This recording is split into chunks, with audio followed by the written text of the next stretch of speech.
Well, y'all, welcome back. This is the Hillbilly Think Tank, and I'm coming at you live from here in Tunnel Hills, where we know that everything that makes this whole life worthwhile is life, liberty, and pursuit of happiness. Anything that takes away from that, y'all, we got to fight it. And I am Spencer Keck, the educated hillbilly. No, that's not an oxymoron, y'all. Don't call me a moron. There have been educated, erudite, and emancipated hillbillies ever since my kith and kin came through the Cumberland Gap with Daniel Boone, because I am one of those Cumberland Gap originals. All right, y'all. Tonight, boy, we have got a roller coaster. I hope you are ready. You're strapped in. You got your favorite beverage and you're ready to roll, because tonight we're talking about Wall Street versus Main Street, the affordability lie they're selling Kentucky. So they told us grocery prices, they were going to go down. They told us tariffs would make America great. They told us trickle down economics would reach your table. So let me ask you something tonight. When is the last time a lobbyist on K Street in Washington, D.C. sat up at night worried about whether the light bill was going to be cut off? When is the last time somebody in the gilded halls of 1600 Pennsylvania Avenue had to decide between buying groceries and paying rent? When is the last time Wall Street worried about what things cost at the Kroger on Dixie Highway in Elizabethtown, Kentucky? Because Mama in Colesburg does every single month. And the folks in District 3 of Hardin County do. And all of Hardin County does. And all of Kentucky does. Tonight, we're going to connect the dots from Washington to Frankfort to your kitchen table. From the decisions being made in the gilded halls of power to the reality being lived right here on Main Street. Welcome back, everybody. Like I said, this is the Hillbilly Think Tank. Let's get into it. I am running for Magistrate District 3 here in Hardin County. So here on segment 1, we're going to talk about the numbers don't lie. Let's start with the numbers, because before we talk about politics, I want you to feel what this costs. Since 2020, just 6 years ago, prices across our region are up 27% overall. That's not my number. That's the Consumer Price Index for the East South Central region, which includes Kentucky. But it's even worse when you break it down. Transportation, up 36%. Energy, up 33%. Housing, up 33%. Food, up 28%. And meat, the thing we put on the table for Sunday dinner, well, that's up 37%. Man, y'all. So now let's bring it home to Hardin County specifically. The median household income in Hardin County is $55,300 a year. That sounds okay on paper, right? Until you look up what things actually cost. Average rent in Hardin County has jumped from around $550 a month just a few years ago to $750 all the way up to $900 a month today. If you go to the luxury apartments just down the street from my house here, more than that. That's $200 to $350 more every single month that families just simply do not have. And here's the housing wage number that should make everybody stop, look, and listen. According to the National Low Income Housing Coalition, a Kentucky worker needs to earn $21.47 an hour. That is $44,647 a year just to afford a basic 2-bedroom rental without being cost burdened. 2-bedroom, basic, $44,000 a year just to not be drowning. Now, that's not a comfortable life. That's not getting ahead. That is just treading water. And a lot of families in District 3, in Elizabethtown, in Colesburg, Youngers Creek, all the way down, you go down Mulberry on into Elizabethtown, go to the Buffalo Lake area, go on over to Miles Avenue, those neighborhoods, all the way down to the courthouse. They're not treading water. They are going under. And that was before we talk about what's been done to them from Washington. Rent in Hardin County, Kentucky jumped from $550 to $900 a month and more if you want a better place. Meat prices are up 37%. And they want to tell you the economy is great for who? Brings us to segment 2. Trump's grocery lie. His promise versus your receipts. Now let's talk about what they promised you. Donald Trump on the campaign trail said, and I want you to remember this, what he said, exactly what he said. A vote for Trump means your groceries will be cheaper. That was the promise. Cheaper groceries, affordable life. He was going to fix it. Remember, he said he alone could do it. He's the fixer on day one. So how's that going? Just this past week, Trump posted on Truth Social, his own social media platform, that he was making food affordable. All caps. Very confident. Cited falling prices for avocados and fresh berries. Avocados? While the Labor Department, his own government's Labor Department, reported the same week that consumers are paying 6.5% more for fresh fruits and vegetables than they were a year ago, and 8.8% more for meat. Tomato prices up 40% in a single year. And a Senate Joint Economic Committee report found that the average American family paid $310 more for groceries in Trump's first year back in office than they did in 2024. $310 more. That's not going down. That's going up. Now, where in all his, man, can we just imagine where is this all coming from?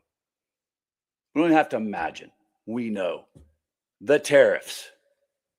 The Trump tariffs are and this is from the Tax Foundation, the largest U.S. tax increase as a share of gross domestic product since 1993.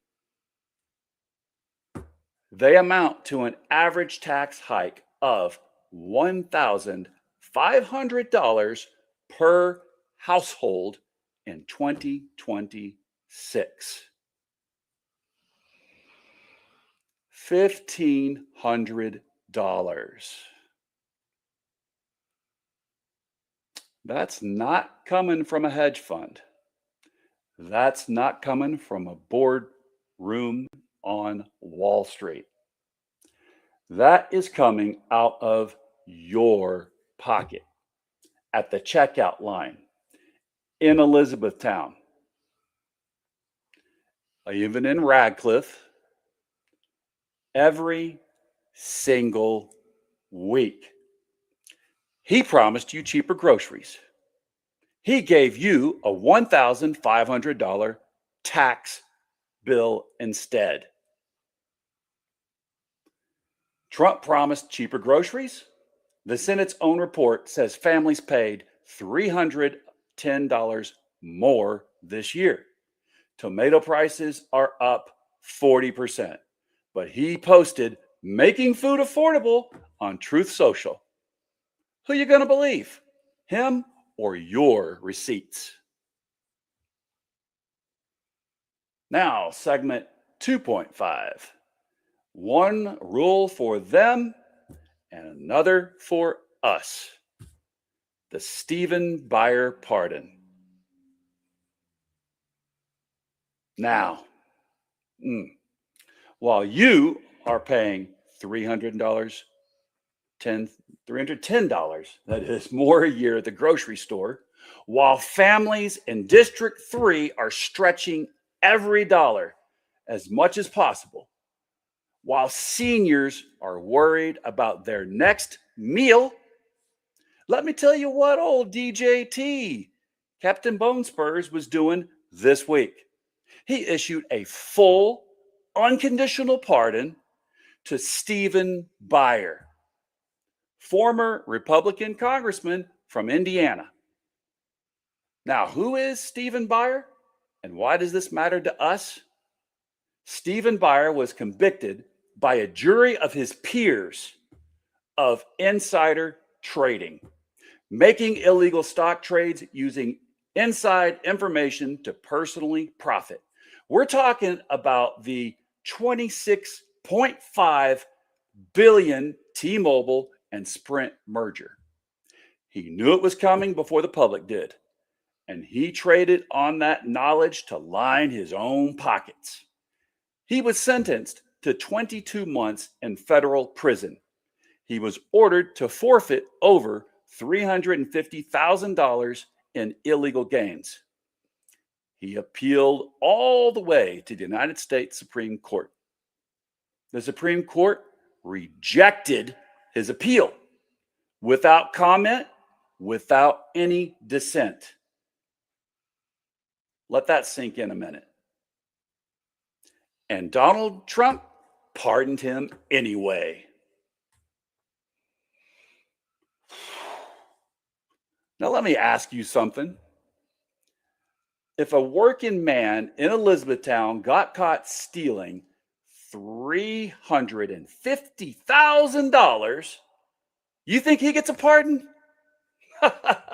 If someone in Radcliffe got caught cheating the system for personal gain, do 40 former congressmen write letters to the president calling it lawfare? Or does he go to prison and stay there? They called it a politically motivated prosecution. You know what a jury called it? Guilty. You know what the Supreme Court called it? Upheld. And Trump just wiped it clean. Because that is how it works when you are connected. when you served on Trump's transition team, when you know the right people in the right places. This is the misfit I've been talking about. One set of rules for Wall Street, K Street, and the halls of power, and a completely different set of rules for Main Street, for Colesburg, for District 3, for everybody watching tonight. Those people are not your champions. They are champions of each other. A congressman convicted of insider trading, jury verdict, upheld by the Supreme Court, just got a full pardon from Trump. But they want you to believe they're fighting for the working class. One rule for them, another for us. Segment 3. Who's actually winning? The real math behind the GOP plan. So, if working families are paying more, who exactly is coming out ahead today? Because somebody is winning. Money doesn't disappear, it moves. So let's follow it. The combined impact of Trump's tariffs and the Republican tax and spending cut plan, according to Americans for Tax Fairness, will hike costs for the bottom 60% of Americans by an average of $800 in 2026. The bottom 60%. That's not the poor. That's most of us.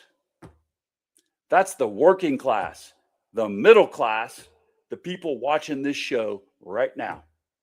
And the lowest income 20%, folks making less than about $17,000 a year, they get hit the hardest all over and over and over.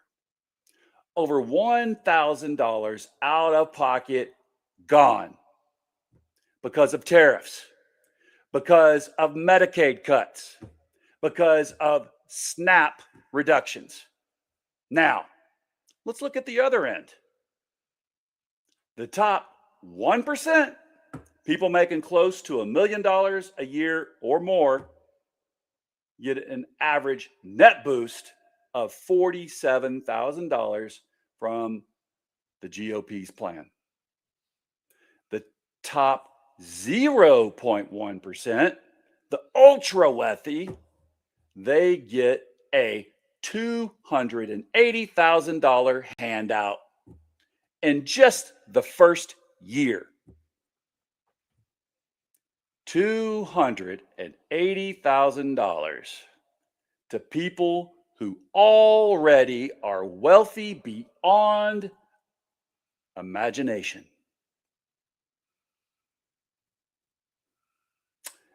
And $800 more in costs to the families who are already stretched thin. That is not a coincidence. No quinky dink at all. That is not an accident. No accident at all. That is a choice, ladies and gentlemen. A deliberate, intentional transfer of wealth from the bottom up to the top, dressed in the language of freedom and fiscal responsibility. From K Street to your kitchen table. From the penthouse to Mama's house. That is the real math. The GOP plan gives the top 0.1% a $280,000 windfall this year and costs working families $800 more. That's not trickle down. That's a vacuum sucking money up sucking money right out of Mamaw and Colesberg's pockets. Segment 3.5. They're gambling with Mamaw's check. Social Security, the Besant plan, and Ted Cruz's dirty little secret. Now, I want to talk to you about something they really don't want you paying attention to. Because while they're talking about growth charts and a 3-3-3 frameworks in marble hearing rooms on Capitol Hill, Mamaw is counting the days until her Social Security direct deposit hits. This week, Treasury Secretary Scott Bessent testified before Congress about Social Security. And here is what he promised. The senior citizen does not pay more taxes, and the senior citizen does not get less benefits. That sounds good, right? Great promise. So, what is the plan? Economic growth. That's it. That is the entire plan. Grow the economy fast enough, and Social Security takes care of itself. Magic. No new ideas. No structural fixes. Just trust us. Growth will handle it.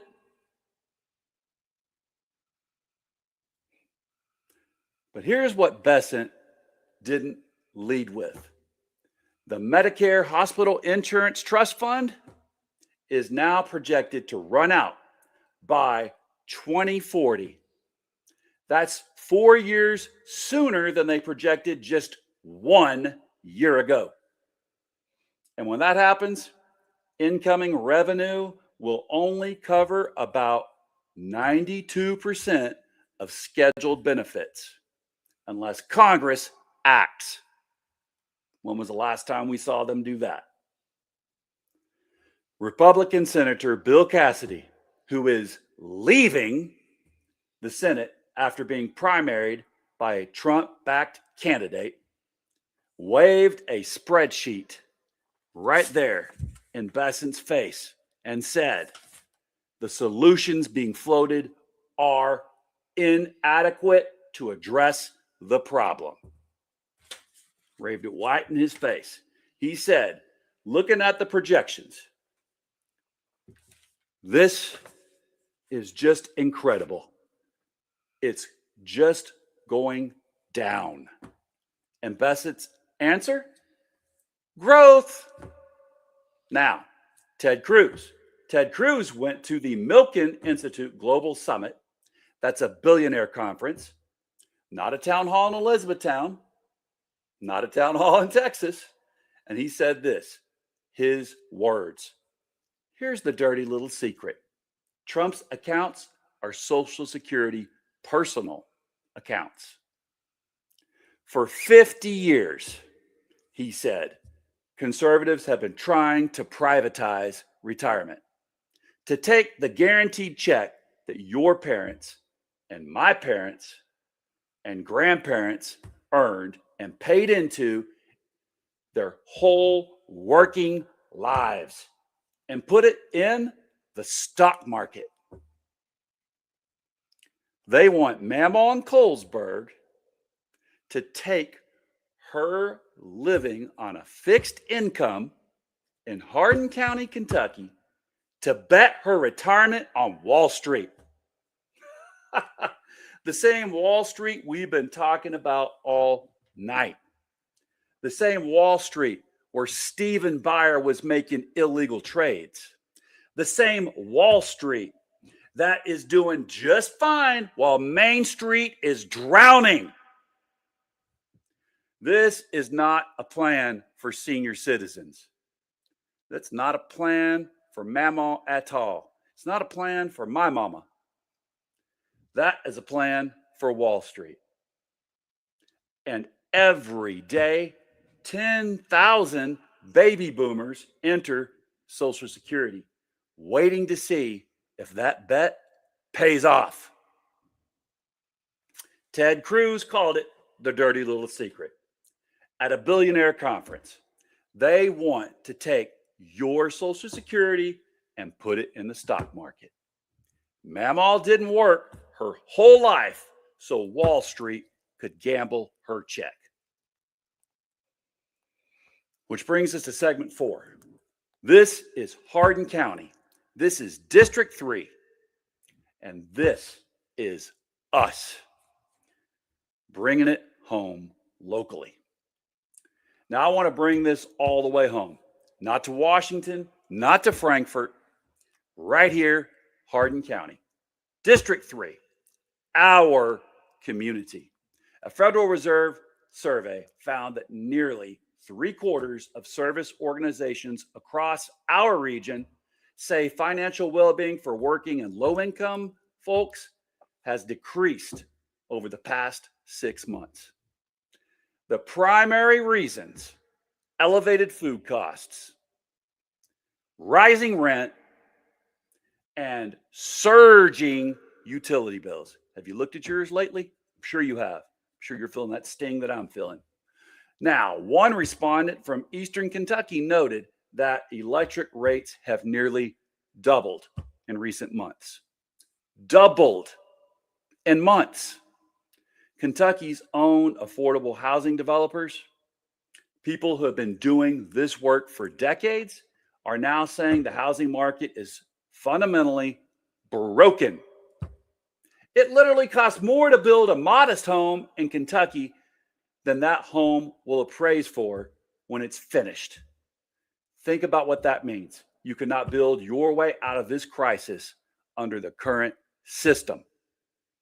And here in Hardin County, 38% of households are renters. Over 46,000 occupied housing units. Average household of 3 people. Median income of $55,300. Trying to survive in a market that has raised rent by $200 to $350 a month, even higher in other places, in just a couple of years.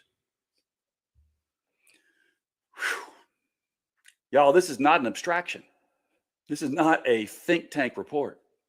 This is the family at the end of your street, at the end of my street.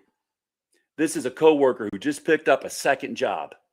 This is the couple in District 3 who both work full time and still can't save a dime because the rent went up and the groceries went up and the light bill went up and the wages, they didn't go up. That is who this show is for. That is who they are failing. Segment 4.5. They cut the floor out from under Kentucky. Medicaid, senior meals, foster care, KTAP. Oh man, y'all, I need to tell you what happened right here in our state because this one hits different. Governor Andy Beshear announced this week that cuts are coming. Real cuts, immediate cuts to Kentucky Medicaid, foster care, the KTAP cash assistance program, and the senior meals program. My mom relies on that, y'all. Oh, man. He said he repeatedly warned the Republican-controlled General Assembly about the painful impacts. They have a super majority in both the House and Senate. They don't have to listen to old Andy Beshear, and they didn't. The state budget came in $691 million short of what the Cabinet for Health and Family Services said it needed just to keep existing programs running. Cabinet Secretary Stephen Sack said it plainly. I want you to hear his words. Anyone who is purchasing gasoline or groceries knows that costs have gone up. Those same costs have certainly impacted the cost of providing medical care, the cost of providing foster care. Those costs have gone up, but our funding has gone down. In some areas, gone down quite significantly. Now let's break down what that actually means for real folks. Medicaid.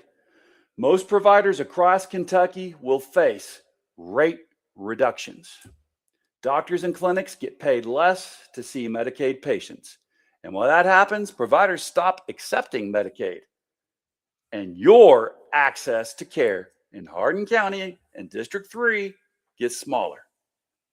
Foster care.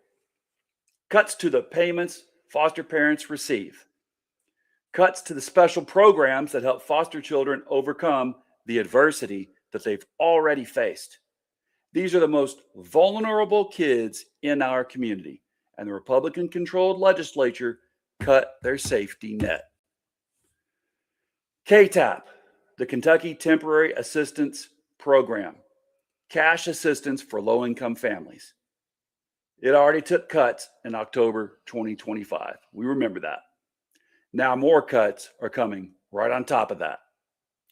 Senior meals. This hits your mama, hits my mama. The program that puts food on the table for elderly Kentuckians who struggle to feed themselves.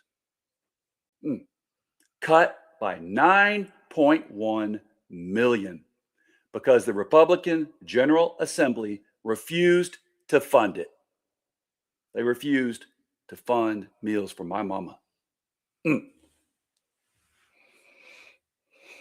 Now hold that thought. Scott Bessent stands before Congress in Washington and promises on the record that seniors will not see benefits cut. Not one penny. That's the promise from 1600 Pennsylvania Avenue. And then right here in Kentucky, same week, the Republican-controlled General Assembly cuts the senior meals program by $9.1 million. That's cutting my mama's meals. Cuts Medicaid rates for the doctors and clinics your seniors depend on. Again, that's what my mama depends on. Because the promises coming out of Washington, y'all, and the reality landing in Frankfurt are two completely different things. Think about it. And the people caught right here and being squeezed, they aren't lobbyists. They are not Treasury secretaries, are they? They're not Bessent. They're seniors in Hardin County just trying to get a hot meal. Yep, taking food right out of my mama's mouth. They cannot find $9.1 million to feed elderly Kentuckians. But the guardians of the pedophile budget at the federal level handed the top 0.1% a $280,000 windfall, each of them. They pardoned a congressman who stole $350,000 on insider trades. But they cannot find $9 million for my mama, for your mama. Senior meals in Kentucky? What are we talking about, Kentucky? That is not a budget. That is a set of values. And those values do not include Mamaw. They do not include the foster child in Elizabethtown or out in Colesburg or in Youngers Creek. They do not include the family on KTAP in District 3 just trying to make it to next month. Kentucky Republicans couldn't find $9.1 million to feed senior citizens. My mama's going to go hungry. But the GOP, those guardians of the pedophiles, yeah, they gave the top 0.1% a $280,000 tax handout each. They pardoned a congressman who stole $350,000. But Mamaw, oh, she can't get a hot meal, y'all. That's not a budget. That's a values statement. Segment 5, the call to action. What do we do about it. So what do we do? Because I'm not here just to make you angry. Anger without action, that just upsets little old Casper here. And it's just noise. I'm sorry about that noise there, Casper. And the people in those gilded halls, y'all, oh, they're counting on you staying angry and staying home. So here is what I'm asking. First, know your district. You are in District 3 of Hardin County. You have a voice in who represents you at the county level, the state level, and the federal level. Know their names, know their votes, hold them accountable. Look at their voting record. Don't just look at whether they have an R or a D by their name. Look at their voting record. Did they vote to cut my mama's meal? Did they vote to cut your mama's meal? Look at their record. Second, 2026 is a midterm year. Kentucky's congressional delegation has voted with the Trump and Guardians of the Pedophile agenda, GOP agenda. The same agenda we've been talking about tonight. The tariffs, the tax cuts for the wealthy, the tax giveaways for the wealthy. We don't even call it a cut, it's a giveaway. The Medicaid cuts, the senior meal cuts. Every vote leaves a record, y'all. And that record belongs to them. Go look at it. Third, you got to get local. School board, city council, county judge executive. These are the offices that affect your daily life the most. And they are often decided by dozens, sometimes just a handful of votes. Your vote matters in a local race more than almost anywhere else. Fourth, y'all, this is important. Talk to somebody. Share this episode. Send it to your neighbor. Send it to your cousin. Send it to your mamaw. Send it to your papaw. Put it on Facebook. Send it to your priest. Put it on Instagram. Tell the TikTok crowd the short version. They lied to us, and here's the receipts. And if you need resources, food assistance, housing help, Medicaid information, reach out to your Hardin County Extension Office, your local food bank, and check out kypolicy.org. And for Kentucky specific policy information and advocacy. Again, that's kypolicy.org. I'll put that down in the comments. Y'all, let me just look and see here what we've got before I close. I don't know if anybody decided, they wanted to stay up this late with me tonight. But if you did, let me just see what you're saying. All right, y'all. So, nope, nobody's commenting. All right. So, I'll put this in the comments so you can look up kypolicy.org. All right, y'all. There it is, kypolicy.org. Should be going up now. I just want to close with this, y'all. There is a misfit in this country right now, a gap between Wall Street and Main Street, between K Street in Washington, D.C. and Main Street in Elizabethtown, between the gilded halls of 1600 Pennsylvania Avenue and Mamaw's house in Colesburg, Kentucky. The gap is not an accident. It is the result of choices made by people who have never had to worry about what we worry about. And those choices have consequences, y'all. Consequences that land right here.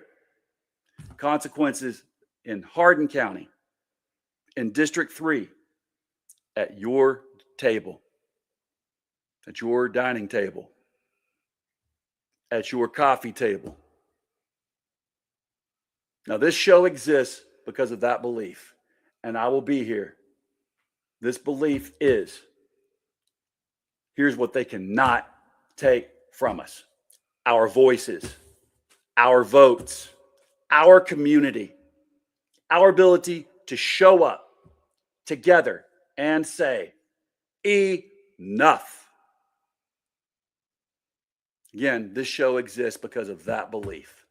And I will be here every episode, every platform until that misfit gets closed.